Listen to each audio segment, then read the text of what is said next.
नमस्कार, एक बार फिर से आप सभी का मेरे यूट्यूब चैनल एसेंट एजुकेशन पर हार्दिक स्वागत है।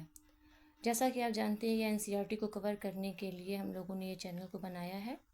1 से लेकर 4 तक के चैप्टर हम लोगों ने पढ़ लिया है एनसीईआरटी क्लास 6 हिस्ट्री का। आज हम लोग चैप्टर 5 के बारे में बात करेंगे, जो इस प्रकार से है। मुख्य बिंदु, राजा कैसे बने।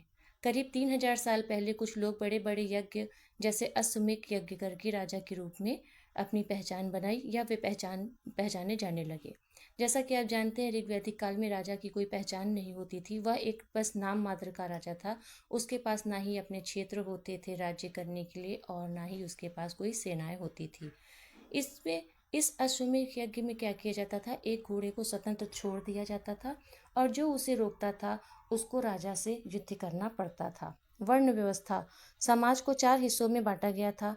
ब्राह्मण जो वेदों का अध्ययन और यज्ञ करते थे, क्षत्रिय इनका कार्य था युद्ध करना और लोगों की रक्षा करना, वैश्य खेती पशुपालन और व्यापार करते थे, शूद्र बाकी तीनों समूहों की सेवा करते थे और इनको अनुष्ठान में जाने की कोई अनुमति नहीं दी गई थी। अर्थात ये कि यह कोई धार्मिक अनुष्ठान में भाग नहीं ले सकते थे या कोई पूजा कर्मकांड नहीं कर सकते थे। इनको बस सेवा करना था अपने से ऊपर वाले वर्णों की। जनपद और महाजनपद, जनपद वह जगह जहाँ लोग अपने पांव रख देते थे और बस जाते थे, वह जनपद जनपद कहलाता था। जन और पद, यह 2 शब्दों से मिलकर बना है जनपद। जहाँ लोगों के द्वारा अपने पांव रखे जाते थे वह जनपद बन जाता था।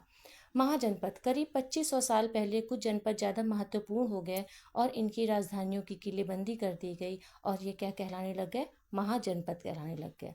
कर, महाजनपदों के राजाओं को सेना और किले बनाने के लिए संसाधनों की जरूरत थी, इसीलिए उन्होंने नियमित टैक्स लेना शुरू किया। फसलों पर कर, फसलों की उपज का 1/6 हिस्सा, इसे भाग कहा जाता था, वह अपने पास रखते थे। और कारीगरों पर क्या कर लगाया जाता था, कारीगर महीने में 1 दिन राजा के लिए काम करता था या मुफ्त सेवा देता था कारीगर। ये मैप में आप देखिए, यहाँ पर क्या है, यहाँ सारे आपके जनपद महाजनपद पे पहले इसे निशान लगा हुआ है।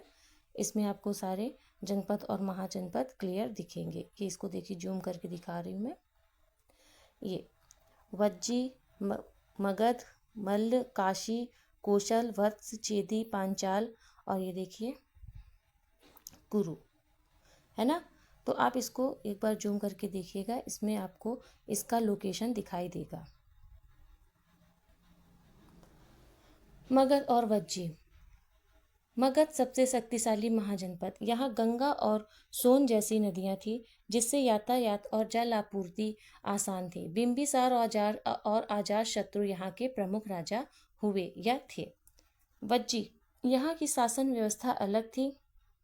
यहाँ पर क्या था, यहाँ पर यह था कि गंगा और सोन नदी, और यहाँ पे इनकी शासन व्यवस्था यह अलग थी कि जिस ये गढ़ या संघ, इनके जिससे शासन की व्यवस्था यहाँ कितनी अलग थी कि ये गढ़ और संघ में बटे हुए थे और ये सारे निर्णय गढ़ और संघ के द्वारा ही मिलकर ये निर्णय लेते थे। और यह वज्जी का ये शासन व्यवस्था कुछ और महान जनपदों से अलग थी। मगध में तो देखिए 2 राजाओं के द्वारा यहाँ शासन किया जाता था, पहले बिंबिसार थे, दूसरे अजातशत्रु। और बल्कि वज्जी की क्या स्थिति अलग थी, यहाँ गढ़ और संघ में बटे हुए थे और ये सब मिलके एक साथ कई शासक मिल करके उसका निर्णय लेते थे अपने राज्य का। 16 महाजनपद के प्राचीन और वर्तमान नाम और स्थान की वह अभी कहाँ स्थित है। मगध क्या था, दक्षिण बिहार का क्षेत्र था, एरिया था। पटना और गया, अंग भागलपुर और मुंगेर बिहार में, काशी वाराणसी के आसपास जो उत्तर प्रदेश में है, कोसल अवध क्षेत्र फैजाबाद उत्तर प्रदेश में है। वज्जी वैशाली दरभंगा और मुजफ्फरपुर उत्तर बिहार का एरिया था। ये मल्ल देवरिया पडरौना और कुशीनगर उत्तर प्रदेश का। चेदी बुंदेलखंड बांदा मध्य प्रदेश के पास। वत्स इलाहाबाद प्रयागराज उत्तर प्रदेश। कुरु मेरठ दिल्ली और थानेश्वर हरियाणा का क्षेत्र था। पंचाल बरेली बांदायू फरुखाबाद उत्तर प्रदेश का यह क्षेत्र था। मत्स्य जयपुर भरतपुर और अलवर था राजस्थान में। सूरसेन मथुरा उत्तर प्रदेश में। अश्मक या अस्साक गोदावरी घाटी दक्षिण भारत। अवंती मालवा उज्जैन मध्य प्रदेश, गांधार रावलपिंडी और पेशावर पाकिस्तान में है, जो वर्तमान के कम्बोज, राजौरी और हजारा कश्मीर पाकिस्तान अफगानिस्तान की सीमा का क्षेत्र था।